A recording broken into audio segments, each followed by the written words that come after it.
있었습니다. 옛날에 성경 외에 교과서 같이 들고 다니던 책이 하나 있었습니다. 다 이게 낡을 정도로 들고 다녔던 책이 있는데 훈련으로 되는 제자라는 책이었습니다. 주님의 제자들은 선택된 것뿐만 아니라 3년 동안 주님께서 친히 훈련을 하셨기에 그런 일꾼이 되었다는 것이죠. 선택되면 바로 제자가 되는 것은 아니다라는 것입니다. 제자는 태어나는 것이 아니라 만들어지는 것이다 라고 구호를 외치면서 열심히 훈련받았던 시절이 있었습니다. 요즘 제가 한국에 있으면서 선교단체에서 사역하는 여러 가지 일 중에 하나는 저희 단체를 통해서 선교사로 나가기 원하는 분들을 허입을 위한 절차를 밟는 거예요. 표기 면담을 하고 허입에 필요한 많은 서류들을 심리검사까지 통해서 받고 그분이 가고자 하는 필드에 있는 이미 가 있는 선임 선교사님들에게 상의해서 이분을 받으실 건지 물어보고 그분이 가고자 또 최종적으로 인사위원회를 열어서 이분을 우리 단체로 받을 것인지 결정을 하게 됩니다. 후보들을 검증하면서 정말 중요하게 보는 것 중에 하나가 이분이 개인적인 삶 속에서 어떤 훈련을 받아오셨는지 그것을 꼼꼼하게 체크합니다. 많이 보다 보면은 그분들이 이렇게 간단하게 써낸 그 글 속에서 나타나요. 또 선교사가 되기 원하시는 예를 들자면 부르심, 헌신 이건 기본이고요. 어떤 훈련을 받아왔는지 꼭 까다롭고 꼼꼼하게 체크를 합니다. 그래야 선교지 가서 그나마 시작부터 잘 견뎌낼 수 있을 거라고 보는 것이죠. 이스라엘 역사 중에서 가장 하나님께 비중 있게 쓰임받은 사람들 2명을 고르라 하면 아브라함과 모세를 꼽습니다. 히브리서 11장에서도 두 영웅을 비중 있게 다루고 있는데요. 8절에서 19절까지는 아브라함에 대해서 말하고 23절에서 29절까지는 모세에 관련해서 기록되어 있습니다. 오늘 본문은 모세에 대해서 말하고 있습니다. 그는 하나님께 정말 쓰임을 받은 지금까지도 위대한 그런 선지자로 위대한 하나님의 일꾼으로 그렇게 부르고 있습니다. 그러면 하나님은 왜 모세를 사용하셨을까요? 하나님이 모세를 사용하신 이유가 있었을까요? 과정은 없었을까요? 오늘 본문에서 나온 모세의 모습을 통해서 하나님께서 사용하시는 분들을 어떻게 준비하시는지 한번 살펴보도록 하겠습니다. 먼저 하나님께서 모세를 사용하신 이유는 그가 균형 잡힌 성장을 했기 때문에 그렇습니다. 24절에 보시면 믿음으로 모세는 장성하여 이렇게 기록되어 있습니다. 자랐다는 것이죠. 믿음으로. 이 성장 과정을 보면 모세가 영적으로 잘 자랐다라고 이렇게 글자가 써 있는 건 아니지만 그래도 그의 삶을 보면은 애굽에서 자라났을지라도 하나님을 믿으면서 잘 자라났다는 것을 알 수가 있어요. 이런저런 과정을 거쳐서 유모로 채용된 자신의 어머니 요게벳에 의해서 양육되었기 때문에요. 그는 자신의 조상과 민족들이 믿는 여호와의 존재를 알고 믿으며 살아왔을 것입니다. 비록 애굽에서 자랐습니다. 히브리인으로서 여호와의 존재를 알고 그의 성장이 한 민족을 구원할 만한 놀라운 능력을 갖출 수 있었던 것이죠. 또 두 번째는요. 모세는 신체적으로 잘 자랐을 것입니다. 그는 건장한 청년으로 성장했습니다. 애굽에서 왕족들은 군대를 이끌 만한 체력을 지녀야 하기 때문에 그도 그렇게 키워졌을 것입니다. 단단한 몸과 전쟁에 나가서 싸울 수 있는 군사로 키워졌을 것입니다. 그래서 애굽 사람하고 히브리 사람이 싸움이 났는데 싸움에 끼어들어서 애굽인을 때렸는데 몇 대 때렸는지 모르겠어요. 얼마나 때렸는지. 죽었어요. 개인적으로 이건 참 나쁜 사건이지만 사람이 죽었으니까. 근데 그만큼 그가 굉장히 강한 사람이었다는 것을, 신체적으로도 강한 사람이었다는 것을 알 수가 있다는 것이죠. 그리고 하나 더 그 균형 잡혔다고 볼 수 있는 것은 사도행전 7장 22절에 보면요, 이렇게 모세에 대해서 기록되어 있어요. 모세가 애굽 사람의 학수를 다 배워서 그 말과 행사가 능하더라, 이렇게 기록되어 있습니다. 뭐 영적으로 우리가 요괴배에서 잘 양육되었죠. 그리고 몸도 튼튼하죠. 상상이 되십니까? 저는 상상이 안 됩니다. 그리고 애굽의 모든 학수를 다 배워서 말도 잘하고 행위도 능했다, 이렇게 뭐든지 잘했다는 거예요. 그러니까 애굽 사람들이 봤을 때도 탁월한 사람이었다는 것이죠. 비록 애굽일지라도 어디 있든지 그가 이스라엘에서 자란 것이 아닐지라도 또 양자같이 그렇게 어려운 굴곡 인생을 겪으면서 자랄지라도 잘 자랐습니다. 다른 말로 하면 잘 키워졌습니다. 또한 모세가 쓰임받는 이유는요, 그는 버릴 것은 버렸습니다. 적어도 세 가지는 버렸습니다. 첫째, 그는 사회적 명예를 버렸습니다. 24절에 보시면 계속해서 이렇게 기록되어 있습니다. 모세는 장성하여 바로의 공주의 아들이라 칭함을 거절했다, 이렇게 기록되어 있습니다. 역사가 필로에 의하면 이분의 기록이 그렇게 신뢰하지 못하다라는 얘기도 있더라고요. 근데 이분의 기록에 의하면 이 공주는 바로의 유일한 딸이었고 모세는 공주의 유일한 아들이었으며, 그래서 애굽의 왕위를 물려받을 가능성도 있었다. 그 가능성이 얼마나 컸는지는 모르지만 가능성도 있었다는 거예요. 혹은 왕이 되지는 않았어도 상당한 지위에서 커다란 명예를 누리면서 살 수 있었던 자리였었다는 것이죠. 그런데 모세는 이 명예를, 이 칭호를 과감하게 버렸습니다. 거절했다고 했습니다. 사회적으로 영향력이 있을 만한 칭호를 거절했습니다. 아마도 그가 추구하려고만 했다면 높은 위치, 사람들을 부리고 지시하는 자리, 내가 생각하는 것을 대신 해줄 수 있는 사람들이 많이 있는 자리, 관직, 명예를 취했을 것입니다. 가만히 있어도 사람들이 와서 허리를 굽히는 지위에 앉을 수 있었습니다. 혹은 본인이 이 지위를 가지고 자기의 백성, 이스라엘 백성을 조금씩 도와줄 수도 있지 않았을까요? 그러나 그의 믿음은 이런 것은 아무것도 아니다, 그걸 알았고 과감하게 거절하고 버렸습니다. 두 번째 뭘 버렸냐면요, 쾌락을 버렸습니다. 낙이라고 표현되어 있어요.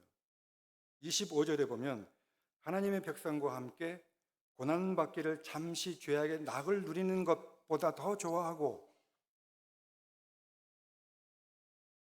그렇게 기록되어 있습니다. 고난받는 것을 그 세상에 주는 즐거움보다 더 좋아했다는 거예요. 그거를 포기하면 고난받는 겁니다. 그걸 선택했다는 것이죠.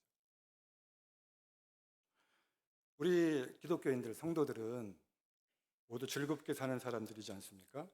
왜냐하면 하나님은 우리에게 기쁨과 즐거움을 줍니다. 우리들은 예수님의 기쁨이 항상 기뻐하라, 명령이기 때문에 내 감정과 상관없이 우리는 기뻐해야 할 줄 안다, 이렇게 우리는 믿음으로 보잖아요. 내적으로 충만한 즐거움을 누리는 사람들입니다. 그러나 여기서 말하는 낙, 쾌락은 죄악의 낙이고, 죄를 지으면서까지도 죄를 제가 분명히 포함되어 있음에도 불구하고 주는 즐거움을 말하는 것입니다. 이 쾌락도 물론 모세가 자신의 지위를 이용해서 원하기만 한다면 여러 가지 당연히 누릴 수 있었던 애굽 왕궁에 있던 온갖 종류의 쾌락들을 말하는 것입니다. 그때 당시에는 애굽이 그렇게 망해가는 나라가 아니었어요. 모든 것이 풍족한 나라였었습니다. 감정적인 것들, 지적인 쾌락들, 사회적으로 누리는 여러 가지 즐거움들, 자기의 위치를 버리려고 할 때 그의 마음 한 구석에서 모세에게 누군가가 말했을지도 모릅니다. 내가 명예와 지위를 버린다면 내가 정말로 좋아하던 것들을 잃어버릴지도 모른다. 그래도 하겠는가? 익숙한 삶, 익숙한 즐거움, 내가 그동안 당연히 누려왔던 그런 편안함과 즐거움들, 쾌락들, 그것이 작든 크든 말이죠. 우리가 그것을 선택하면 뭔가 대가를 치러야 될지도 모르는 일이 발생되어졌을 때 우리는 그것을 선택할 수 있을까? 그런데 모세의 믿음은 과감히 하나님을 위해서, 복음을 위해서라면 이건 아무것도 아니다. 이 정도는 아무것도 아니다. 라고 선언했다는 것입니다. 그는 또 재물을 버렸습니다. 히브리서 11장 26절에 보시면 이렇게 기록되어 있습니다. 같이 한번 읽으실까요? 애굽의 모든 보화보다 더 큰 재물로 여겼으니. 아멘. 애굽의 총리였던 요셉의 사건을 통해서 알 수 있듯이요. 애굽은 곡식을 통해서 부를 축적한 나라입니다. 애굽이 가장 부유할 때는 먹을 것이 감당할 수 없을 정도로 많았습니다. 아시잖아요. 성경의 그 사건들을 각 나라에서 애굽으로 곡식을 사러 왔잖아요. 그리고 자기네들 그 금은 보화를 다 내놨잖아요. 백성들까지도 내놨잖아요. 재산을. 아주 강력한 힘을 바로가 소유하고 있었지 않습니까? 그래서 여기서 말하는 보화라는 단어는 창고라는 단어하고도 거의 유사하게 쓰인다고 해요. 같은 의미로 사용된다고 합니다. 그래서 이 말은 애굽 전국에 있는 저장되어 있는 곡식 창고를 의미할 수도 있습니다. 언제든지 열어서 가질 수 있는 저장해둔 곡식, 언제든지 금은 보화와 교환할 수 있는 그 곡식들, 그 곡식이 주는 모든 유익에 미련을 두지 않았다는 뜻입니다.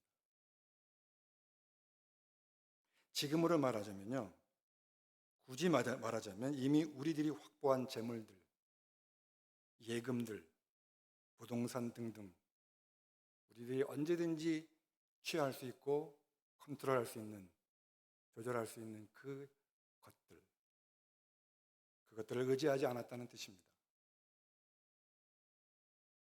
물론 물질은 하나님이 주신 축복입니다. 매우 유익하고 필요한 것입니다.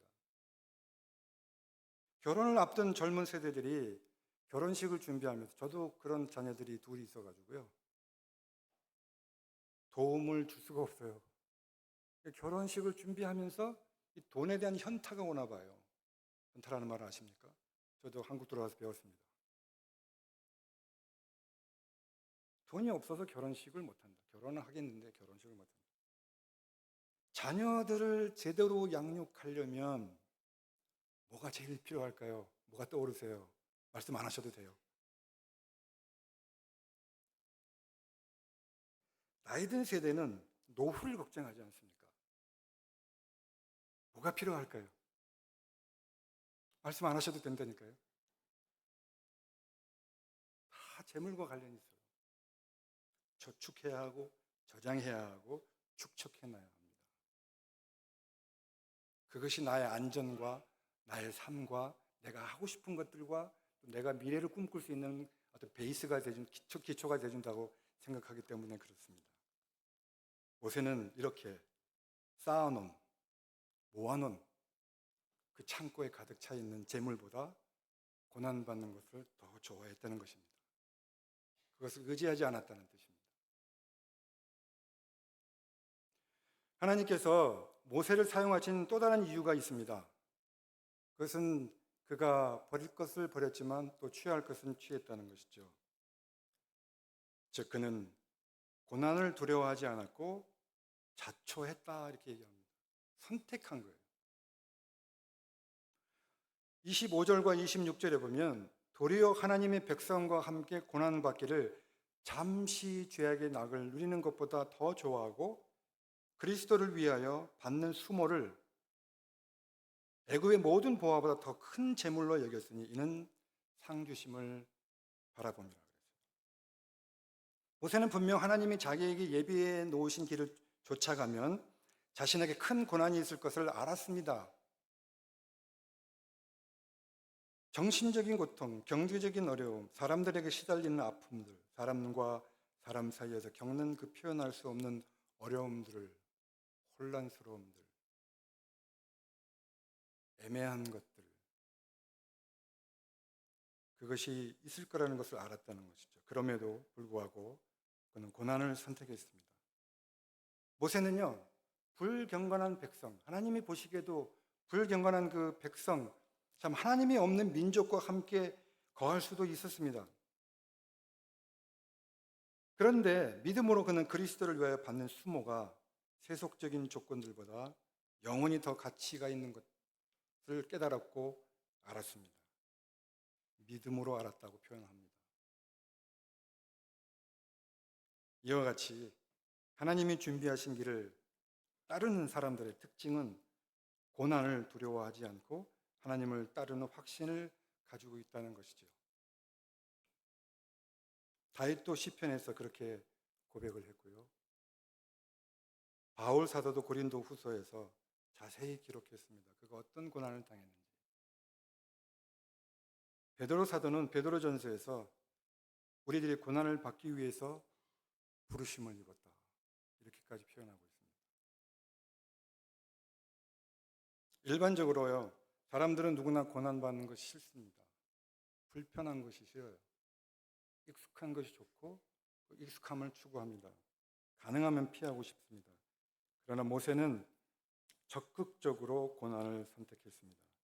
그런 삶이 결국에는 하나님께서 그를 사용할 수 있도록 그가 성장하고 바뀌었다는 것이죠. 그렇다면 모세가 어떻게 이런 일들을 할 수 있었을까요? 먼저는 그가 바른 믿음의 사람이었기 때문에 그렇습니다. 오늘 본문에서 시작은 믿음으로 모세는 그렇게 시작합니다. 믿음입니다. 믿음이 뭘까요? 여러 가지 우리가 정의를 내릴 수 있고 우리가 그것을 각자가 다르게 이해하고 느낄 수 있지만 이 믿음은 모세라 하여금 버릴 것을 버렸다는 거예요. 믿음은 신념이 아니잖아요. 믿음은 확신이 아니잖아요. 그 믿음은 뭔가 결정하고 행동으로 나타났을 때 그게 바로 믿음으로 나타나는 거예요. 그냥 생각하고 결심하는 것으로 끝나면은 믿음이 아닐 수도 있죠. 이 믿음이 그로 하여금 하나님을 신뢰하게 했습니다. 그래서 불가능해 보이는 일들을 향하여서 도전하게 했고 승리하게 했다는 것입니다. 이 믿음은 모세에게 모든 지위와 위대함은 세상의 것이고 보잘것없으되 헛되고 공허하고 덧없고 무상하게 사라지는 것이라고 말해 주었습니다. 그리고 하나님을 섬기는 만큼 위대한 것은 없다고 확신하게 했습니다. 이 믿음은 모세가 모든 것을 버리고 하나님을 좇더라도 하나님의 충분한 보상이 있다는 것을 기대하게 만들었습니다. 이 믿음은 이스라엘 백성들은 애굽 사람들의 노예지만 이들의 창조주는 영광스러운 분이심을 알고 그들을 위해서 자기의 생명을 바쳐서 봉사하게 만들었습니다. 이 믿음은 하늘나라에는 애굽의 보물보다 더 많은 보물들이 상으로 준비되어 있다는 것을, 상으로 예비되어 있다는 것을 보게 했습니다. 이 믿음으로 모세는 이 400년이나 노예 근성에 젖은 사람들을 데리고 또 광야를 지나서 가나안까지 가야 하는 상상할 수도 없는 그 많은 사람들을 데리고 불가능해 보이는 일을 하나님의 능력을 믿었기 때문에 그런 순종하고 갈 수가 있게 만들었습니다. 그에게 닥치는 수많은 일들이 있었고 이 일들에 대한 자기의 지혜가 있었지만 하나님의 놀라운 지혜를 믿었기 때문에 하나님의 뜻대로 행했다는 것입니다. 그리고요, 또 하나 말씀드리고 싶은 것은 그를 보호하고 키워준 사람이 있었다는 거예요. 첫째로 부모가 있었습니다. 오늘 본문 23절에 본 그 부모의 믿음에 대해서 말합니다. 믿음으로 모세가 낳았을 때에 그 부모가 아름다운 아이임을 보고 석 달 동안 숨겨 왕의 명령을 무서워하지 아니하였으며, 이렇게 기록하고 있습니다. 동일한 사건이 기록되어 있는 출애굽기 2장에는요, 그가 잘생긴 것을 보고 석 달 동안 숨겼으나 라고 기록되어 있어요. 믿음으로 왕의 명령을 두려워하지 않았다는 기록은 히브리서에만 기록되어 있습니다. 믿음으로 왕의 명령을 두려워하지 않았다는 것은요, 일개 노예에 불과하잖아요. 당시의 최대 제국인 애굽의 그 황제, 왕이 바로의 명령을 불복할 정도였었다면은, 그러면 결국은 뭐예요? 부모가 목숨을 걸었다는 뜻이잖아요. 이 아이를 지키기 위해서, 이 아이를 키워내고 그러기 위해서, 그 아름다움을 지켜내기 위해서 부모가 목숨을 걸었다는 뜻입니다.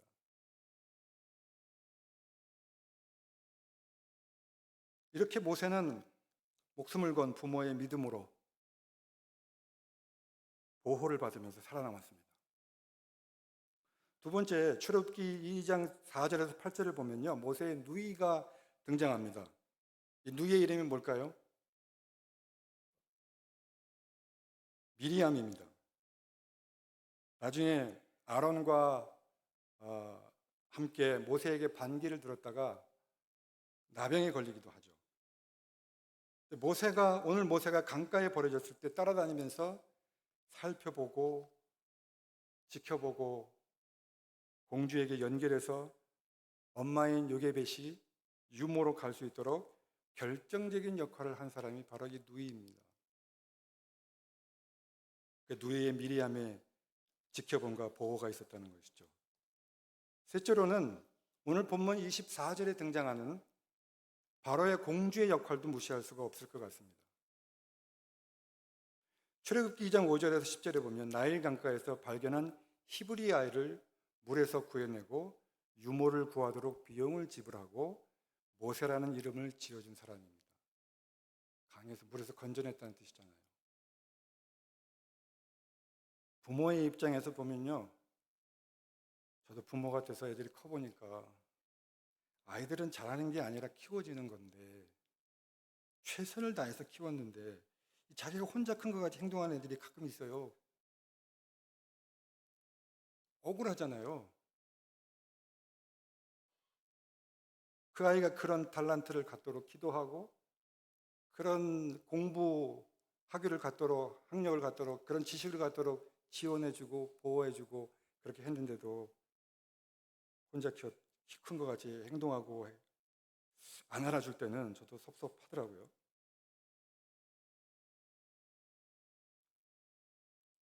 모세도 키워졌습니다. 믿음으로 그 시대를 살면서 키워졌고, 믿음으로 버릴 것을 버리면서 고난을 택하면서 키워졌습니다.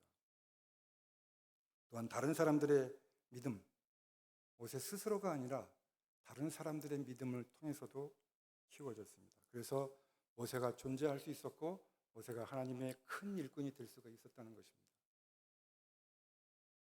사랑하는 성도 여러분, 하나님께서는 사람을 통해서 일하십니다. 하나님께서는 우리들을 부르시고 사용하시기를 원하실 것입니다. 그러나 그 전에 먼저 준비시키실 겁니다. 우리는 어쩌면 지금 이 시간에 준비되고 있을지도 모릅니다. 잘 준비되어서 하나님께 쓰임받는 여러분이 되시기를 주의 이름으로 축원합니다. 이런 찬양이 있습니다. 날이 저물어 갈 때, 또 빈들에서 걸을 때, 그때가 하나님의 때이다. 내 힘으로 안 될 때, 빈손으로 걸을 때 내가 고백해 여호와 이레다. 우리 모인 이곳에 주님 함께 계시네. 누리네 아버지 은혜, 적은 떡과 물고기 내 모든 걸 드릴 때 모두 고백해 여호와 이래 주가 일하시네. 하는 찬양입니다. 그 찬양하시죠.